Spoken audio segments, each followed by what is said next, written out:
Greetings towards my Century Galaxy, it's the Century Man here. So this is my review of AEW Double Nothing 2021. Before we get to the matches on the show, I saw the show. The Daily Place in Jacksonville, Florida was packed by fans. It's confirmed that AEW's letting fans to attend Double Nothing. Last month, WWE let fans to attend WrestleMania. And you can tell that the norm is coming back. And this is the last AEW pay-per-view at the Daily Place in Jacksonville, Florida. It's confirmed for the next two AEW pay-per-views will be outside of Florida for the first time since the whole COVID-19 pandemic hit. Let's talk about the city, the host, All Out, and Full Gear. The city to host All Out this year will be on the 5th of September. It will be in Chicago. And the city host Full Gear will be in St. Louis. I think it's in the 5th of November. I don't know what the date for Full Gear. It's in November. Don't get me wrong. Anyway, the last city host an AEW pay-per-view before the whole COVID-19 pandemic hit, and then AEW is doing their Dynamite, Darks, Revelation, and their pay-per-views at the Daily Place. It was Revolution last year. It was in Chicago. That was the last time, and then the whole COVID pandemic hit, and then AEW doing their shows in Florida. Anyway, it's good to see fans back in the arena for the first time in 18 months. Let's talk about the matches on the show. Anyway, the first match to kick off, Double or Nothing 2021, we got Adam Hangman Page taking on the FTW champion, that is Brian Cage, representing Taz. This was a solid opener. The fans were cheering for Adam Hangman Page and a little bit booing on Brian Cage. They were chanting cowboy shit towards Adam Page. That was really his gimmick. He's the cowboy, and his nickname is Hangman. Anyway, this was a really good match to kick off the pay-per-view. Cage kind of powerbomb Page. There's too many Page in pro wrestling. You got Page, the English wrestler, Ethan Page, Diamond Dallas Page, and Adam Hangman Page. Anyway, Cage powerbomb Page into the ring post, and then minutes later, Cage suplex Page onto the ramp. And the ramp's got like the red carpet. You know, I like AEW Double or Nothing. You know, it was a gimmick themed pay-per-view. You know, it was with with the casino theme. You know, with the dices and the casino chip. You know, they do something different than WWE, because WWE used to gimmick their pay-per-views. You know, like your Backlashes and your Judgment Days, your Armageddons. You know, and you know, today's WWE, you don't see any like the pay-per-view set is like, it's very plain. It's just the Titantron you see in your weekly shows on Raw and SmackDown. You know, the only gimmick the sets, you know, with ladders, whether it's Money in the Bank or TLC. Anyway, yeah, it was a good match. Cage was trying to hit Page with his finisher, that is the Buckshot Lariat, but Page hits Cage with the F5.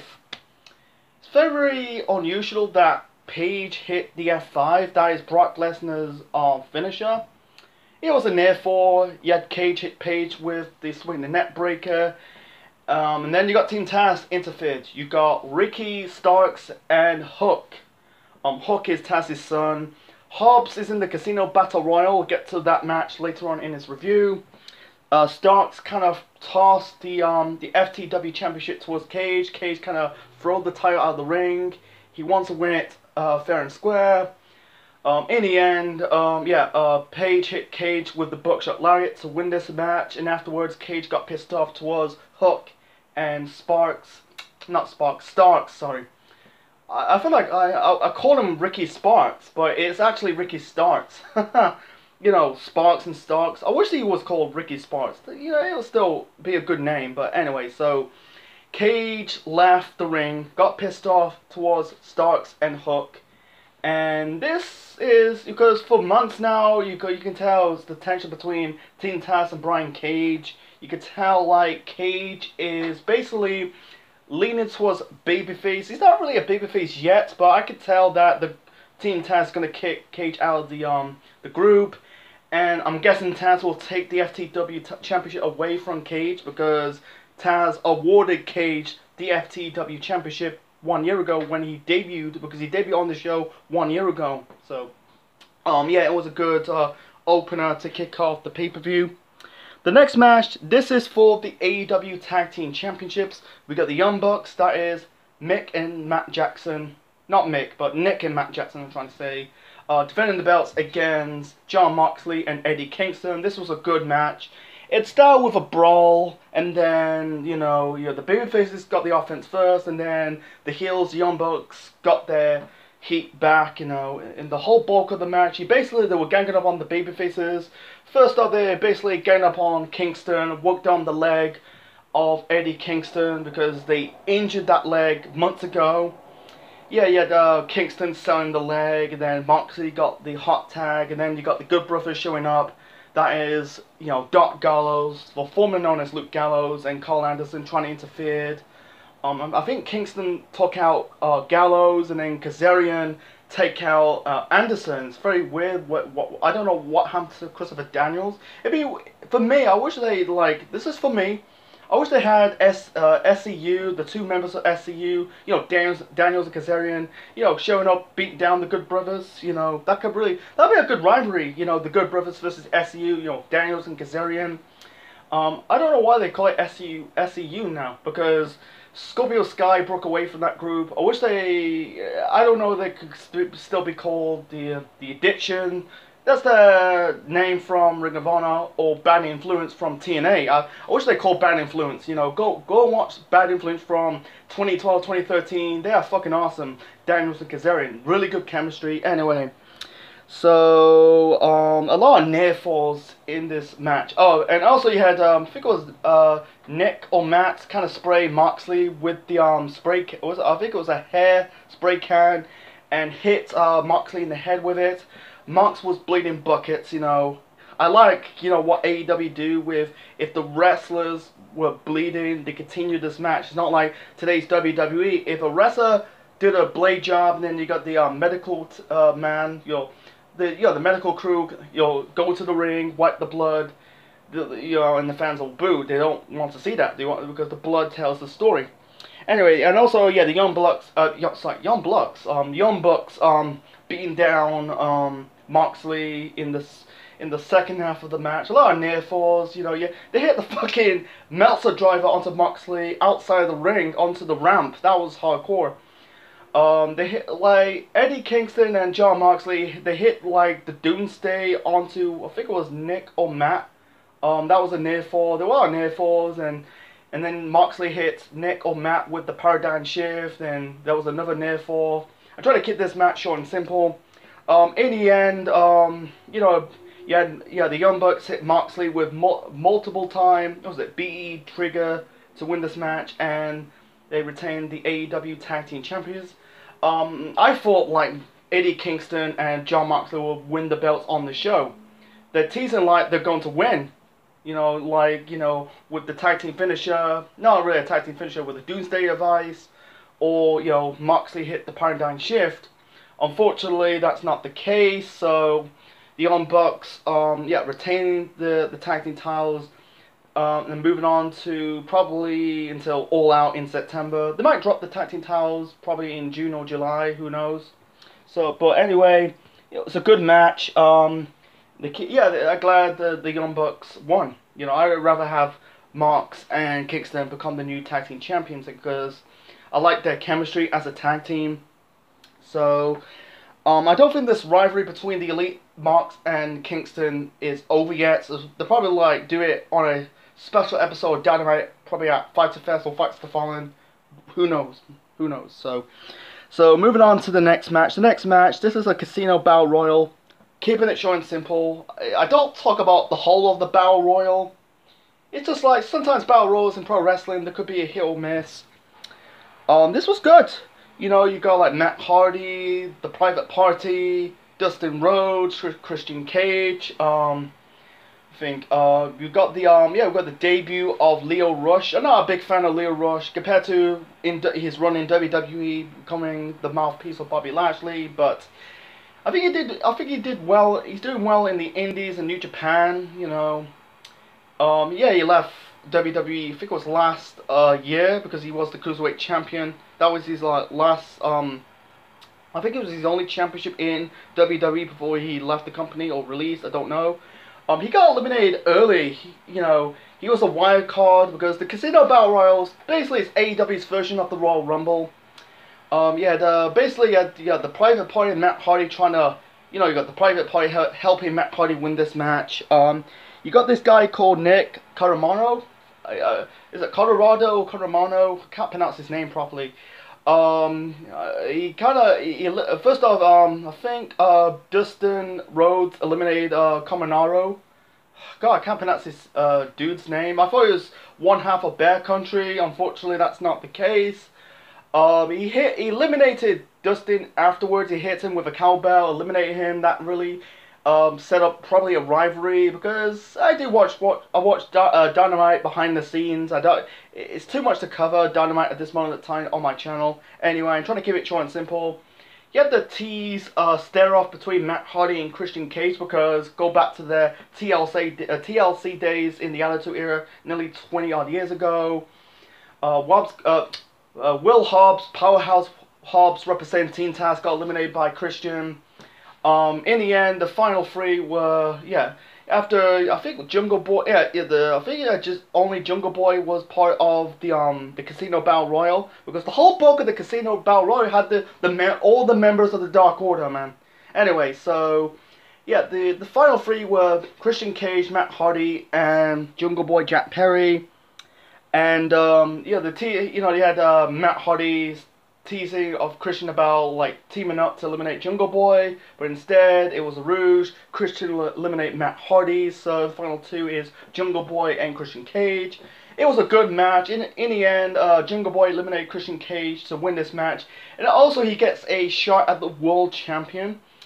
It's a bit let down. I wish they give it to Christian because they're building this up. They're gonna build up this match between Kenny Omega versus Christian Cage. I think they should have gone in that right direction in this show. Unfortunately, that's not the case.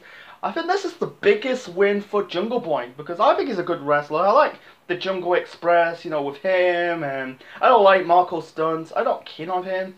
I like Luchasaurus, you know. I can see them becoming future tag team champions in the future because they've been around since the beginning of AEW's existence. It's been 2 years since the formation of AEW. They're kind of like growing on me. I like the tag team. Jungle Boy as a world champion, maybe in the future, but not right now. I could see him like facing Kenny Omega, probably on a special episode of Dynamite and lose. He might not like devalue Jungle Boy. He's not gonna like go hurt his career, but it's, he's not ready.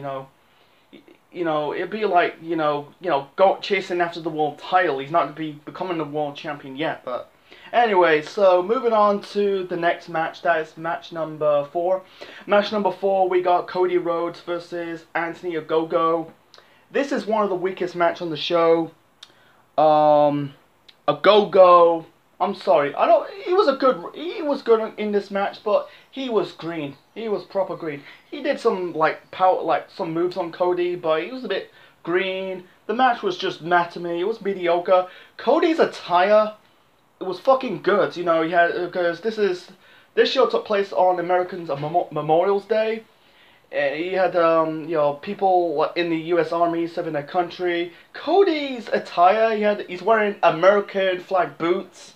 He looks like Homelander from The Boys. They both got blonde hair. It's a good reference to Boys, I think. Anyway, and I think they're calling Cody the American Dream using his dad's nickname because he was the American Nightmare and now he's the American Dream. He's carrying his dad's legacy. Both have blonde hair now. I prefer Cody as a dark hair. That's just me. But I don't see we're going to see Cody anytime with dark hair. He had dark hair 1 year ago. The teasing like he's going to turn heel, but that's another topic for another time. I'm trying to keep this match short and simple. In Ogogo's corner, you got QT Marshall because he was part of the Nightmare family, the Rhodes family, but he broke away from that group. The teasing like Arn Anderson's trying to hit QT Marshall with the chair. In the end, Cody hits a go-go with, I think it was called a vertebraker. I don't know, reverse powerbomb, I think it's called. Anyway, it's similar to Ryback's Shell Shock, I think. Anyway, Cody won this match. It's better off Cody hit the crossroads. Anyway, he got hit in the jaw by a go-go. Yeah, go-go is just hitting Cody with punches in the stomach. You know, I think he needs more time training in the ring. He's not quite ready in the ring yet. That's just me. That's my take on Anthony Go-Go. Yeah, hit the vertebraker to win this match, and yeah, I felt like Cody's gonna take some time off. I'm guessing like preparing for his birth of his child with Brandy. If that was the case, congrats to Cody Rhodes. Anyway, that was match number 4. Match number 5, we got the TNT Championship match. We got Miro. They announced that was his second title defense. Because he won the title from Darby Allin a couple weeks ago on Dynamite. Defending the belt against Lance Archer with Jake the Snake Roberts in his corner. This was similar to that. The two matches, the Cody Go-Go match and the TNT title match, this is one of the weakest matches on the show. They're not bad matches. They're kind of like thumbs in the middle matches. That's just me. One more of the match, you basically had Archer putting Miro through a table. This was just like, it wasn't a terrible match. It was just a mediocre match. It was fine for what it is. And then you had Miro grabbing the sack from Jake the Snake Roberts' hand, throw it out of the crowd. You can tell it's a fake bag. It's not like they're actually killing a snake, you know, on pay-per-view, on live TV, you know. It's a bit cruelty to see. I feel like this is from 1999. This is the feud between Triple H and Steve Austin's rivalry building up to the match at No Mercy, when basically Triple H killed a snake with a sledgehammer. That was a bit cruelty. You know, it's just what it is. Let's move on. In the end, Miro locked in a submission hold. It was a sleeper hold. He tried to lock the game over, the formerly known as the Accolade, onto Archer. Archer managed to trying to count it out, but basically, I'm gonna say Rusev, but Miro counted with you can call it a sleeper hold to win this match and retain the TNT Championship. He just won the title a couple weeks ago. It makes sense. So yeah, it's a good win for Miro. Lance Archer, wow. It's funny that 1 year ago on this show he was in a TNT title match, because they did this match to crown the first ever TNT champion against Cody. He lost that match 1 year ago, and then 1 year later he lost to Miro. Wow, he can't even catch a break. Lance Archer, winning the big one. He lost to Moxley in the world title. This was last year. He just can't get a break. So far, he's never won a title yet in AEW. And also, he hit the fucking power on Miro. It's a reference to Monty Brown, Marcus Confon, you going down, down, down, down, down, I'll put you in the ground. That was his theme music in WWE, when he was in ECW. Anyway, so let's move on to the next match. The next match was the breath of fresh air. You can call it, it's very debatable if you can call it the match of the night, but we got Hikaru Shida defending the AEW Women's Championship against Dr. Britt Baker, DMD. This was fucking good match. Back and forth between Britt and Shida, and Shida's run was 372,000. 372, sorry, what's my, the Shida's day, I'm gonna say it again. 372 days when Shida won the title, because he won the title on the show 1 year ago against Nyla Rose, and hold that belt ever since. Sorry, I was stumbling. Anyway, it was a good. I'm trying to tell you about the days how Shida hold the belt. Anyway, back and forth. Shida did like a crossbody on both, Britt and Rebel, not Reba, because Britt calling Rebel Reba, but now she's just called Rebel now. She did get involved, she kind of like distracted the referee, and Britt kicked out the Falcon Arrow and the Kemshi, the running knee, and then also Britt was really putting on a glove to set up the lockjaws, and also she had kicked out the curb stomp, or the stomp, because Shida kind of stumps Shida's face into the AEW Women's title belt, kicked out. back and forth. In the end, Britt Baker locked in the lockjaws onto Shida. Shida tapped out. I don't know. I wish they just find a better way to keep Shida a little bit stronger. You know, not having her tapping out but passing out. But anyway, Britt Baker become the new AEW World Champion. Yeah, the 4th ever AEW Women's Champion, because we had Rio's the first one. Then it was Nyla Rose. Then it was Hikaru Shida. Now Britt Baker. Yeah, 372,000 days since Shida hold the belt. It's a really fucking damn shame because Shida never got that chance to, you know, entering as the AEW Women's Champion with experience with a full crowd because the whole COVID-19 pandemic hit. She never got that experience, you know, as the champion with a live audience because, you know, because the planet's been shut down, and she never got that chance. You know, she had a good run as AEW Women's Champion. You know, it's not the last time we'll see Hikaru Shida in the AEW Women's title picture. She'll be, you know, she could be in the title picture in the future. As for Britt Baker, you know, I think it was the right time to pull the trigger because what are they going to do? You got to doing the rematch at All Out in September. Give me a break. I don't want to see that. I think they did the right time. And they did the right time, pulled the trigger. And Britt, you know, she said like she's the first woman signed with AEW. And she's been there from the very beginning. And, you know, she was trying to get over as a babyface. Unfortunately, it didn't. She never got over as a babyface. This was in the early days of AEW in 2019 and early 2020. She's never got over as a babyface. She was never that good in the ring, same as his mic skills. But turning Britt Baker heel was a good resurgence of her career. She turned heel. Yeah, she got hurt last year, injured her knee, injured her nose. I like the stuff with Shivani. And speaking of Shivani, afterwards, Britt hugged Shivani because they're friends. You know, Britt Baker and Tony Schiavone.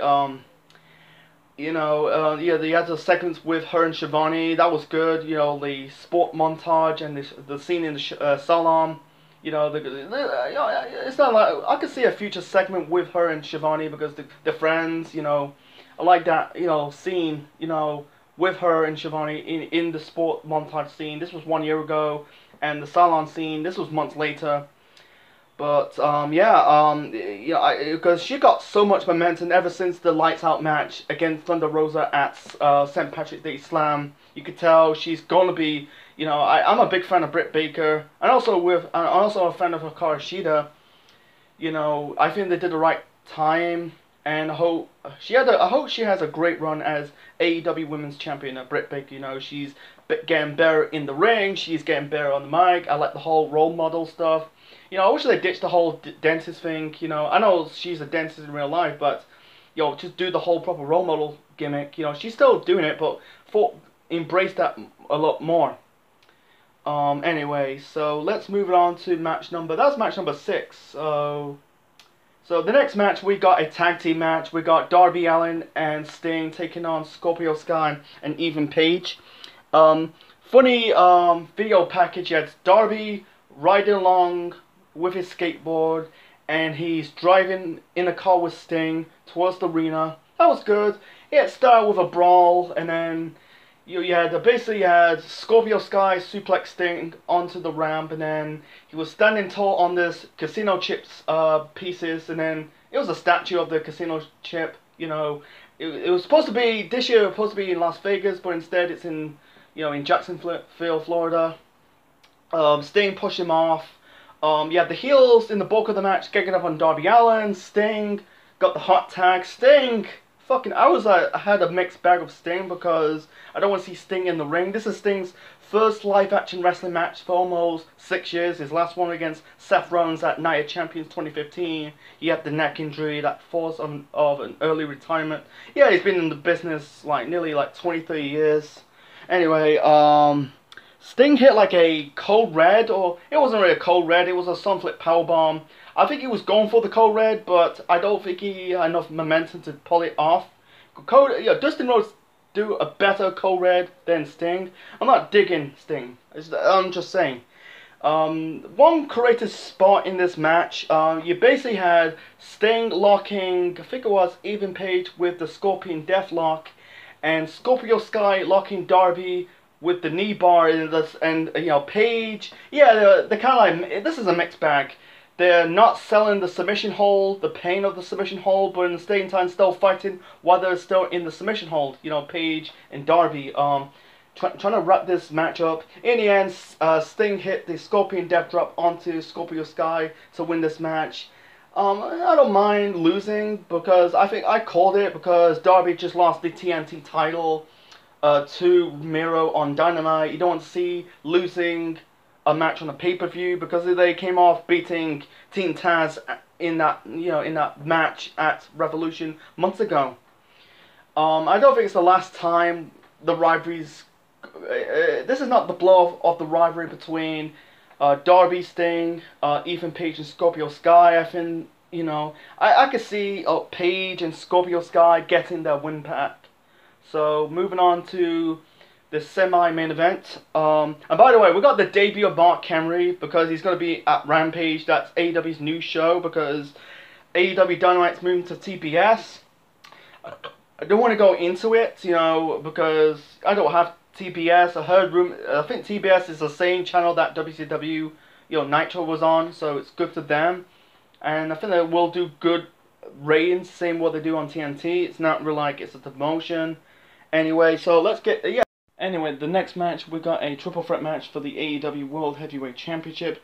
Kenny Omega, the World Champion, defending the belt against Pac and Orange Cassidy.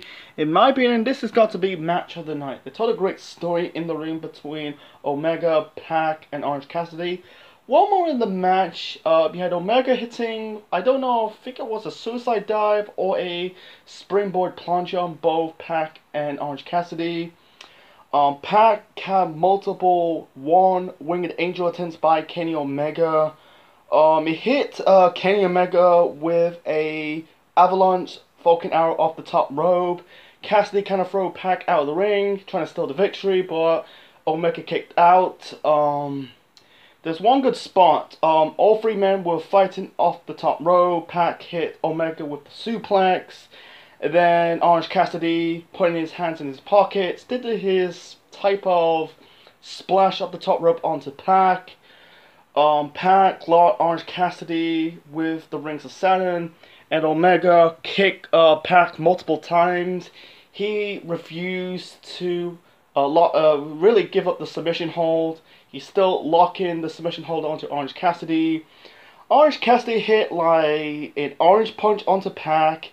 Hit a Stun Dog Millionaire onto Kenny Omega. The ending was a bit overbooked, a bit. Yeah, Don Callis came out of the commentary area, there was a referee bump, and then he pulled the referee out of the ring. That led to Andre Edwards, the female referee, running down, trying to do the pinfall. Omega hit Pac with the world title belt. Cassidy hit the orange punch onto Kenny Omega. Omega really rolled up Orange Cassidy with a crucifix pin to win this match and retain the World Heavyweight Championship.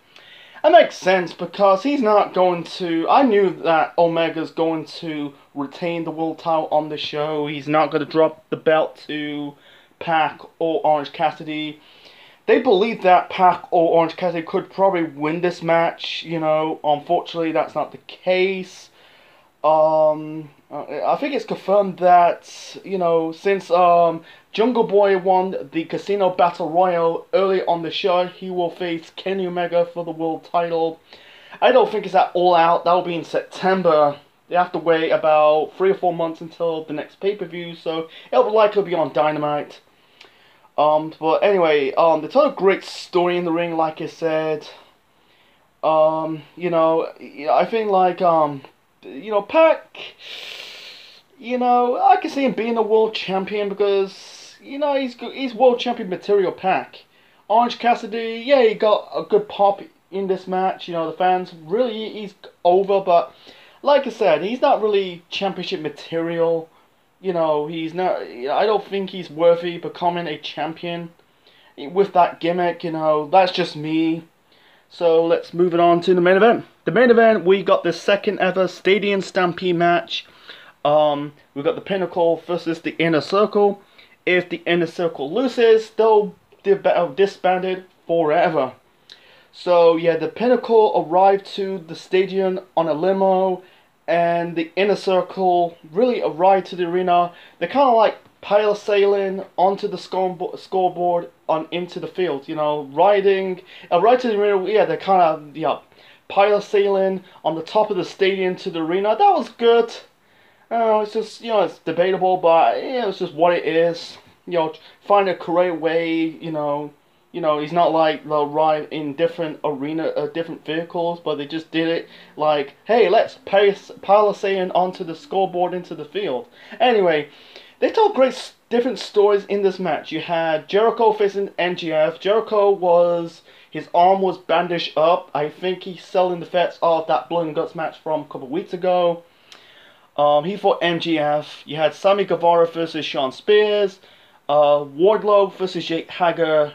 And Proud and Powerful, that is Santana and Ortiz, faces FTR. Some of the stuff in this match was a bit goofy. Yeah, I like the first Stadium Stampede match from last year between Inner Circle and Elite and Matt Hardy. That's just me, but anyway, some of the stuff was a bit goofy. In the Jake Hager Wardlow side of this match, basically there was a fake wall. One of them went through the fake wall. They were fighting in a meat locker. There was a fake stuffed pig carcass body. It's the same thing.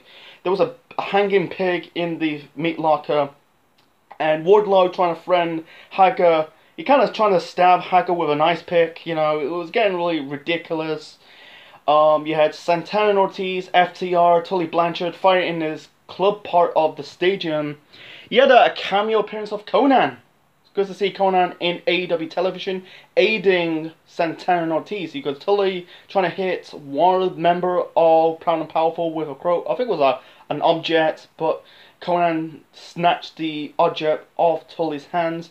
Yeah, helping Santana and Ortiz. They had history because they're part of LAX, that group from 2017, 2018 before Santana and Ortiz went to AEW. Anyway, that was in the club part of the arena. You had, Shawn Spears entering the chairs room with dramatic lights. Some of the parts was getting really cheesy and goofy. It's a bit debatable. But this was part of the Shawn Spears, Sammy Guevara part. Get back to the Jericho and MJF part. They were fighting in the conference room. I think you had Jericho or MJF. I think MJF power drives Jericho onto the wooden table. And then Jericho stapled MJF's forehead with a card.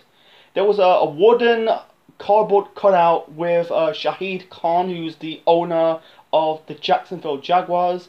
He's not really... I think he's kind of the co-owner of AEW because his son's running it full-time. He's focused on the Jacksonville Jaguars and Fulham Football Club in England. So, it was a wooden cardboard cutout of Shahid Khan, the owner of the Jaguars. Jericho kind of thrown MJF through a glass window. He was busted wide open. They were fighting on the crowd. Jericho, I think he powerbombed. Really the bulk of the match. In the Jericho MJF parts, you had MJF working on the injured arm of Jericho. Anyway, Jericho, I think he powerbombed MJF through a table or a wooden box. I don't know. There was near the crowd bar. The final two in this match in the ring were Sammy Guevara and Shawn Spears. You had Shawn Spears handcuff Sammy Guevara. Then Shawn Spears ended up getting chased by guys they're driving on motorcycles. I said to myself, holy shit, this is getting ridiculous as shit. I thought this is a serious feud between Pinnacle and the Inner Circle, but I like some of the stuff. It's funny, but I think it's a bit cheesy and it's not believable. That's just me. Anyway, the two guys fighting in the ring were Sammy Guevara and Shawn Spears. The Ortiz wanted to go through the chair. There was a chair placed in the corner. I think it was Shawn Spears went through the chair. In the end, Sammy Guevara hit I think it was called the 630 Santon to win this match because It makes sense because Sammy Guevara took the L at last year's Stadium Stampede match, so yeah, it pinned Shawn Spears for the victory. And yeah, the Inner Circle fight for another day. Jericho said in an interview that's not the end of the rivalry. I think the rivalry could end probably later on this summer. I don't think they're going to drag this rivalry until All Out. You know, they have to find a way to keep this fresh, but they'll find a way. You know, I think like the Inner Circle and the Pinnacle, you know, the creative, they could find different matches to fresh it out. That's in the near future. So yeah, the Stadium Stampede match, I like the first one, but the second one, yeah, some moments, but bit of a mixed bag with the goofy stuff. You know, fighting in a meat locker, Wardlow trying to friend kill Hager with an ice pick, and guys in motorcycles trying to chase Shawn Spears. Come on, give me a break. Anyway, so my final rating for AEW Double or Nothing 2021, I'm going to give it an 8 out of 10. Nothing in the bad. In the okay, you had Cody versus Anthony Ogogo, and the TNT title match between Miro and Lance Archer. Besides that, this is a solid show from top to bottom, like the opener between Paige and Cage, the AEW Tag Team title match, the AEW Women's title match, the triple threat match for the AEW World title, and the Stadium Stampede match, and plus the tag team match between Darby and Sting versus Scorpio, Sky, and even Page. Yeah, this is a good show. Over the span of 2 or 3 weeks between WrestleMania Backlash and Double or Nothing, both companies produce good pay-per-views in the month of May. So we got 2 pay-per-views in June. That is NXT TakeOver In Your House 2 and WWE Hell in a Cell 2021. So anyway, so hope you enjoyed my review of AEW Double or Nothing 2021. Leave your thoughts in the comment section below, smash the like button, and subscribe to the Central Man Network on YouTube for more wrestling videos, Marvel videos, and more. And this is the Central Man officially signing out. Check you later.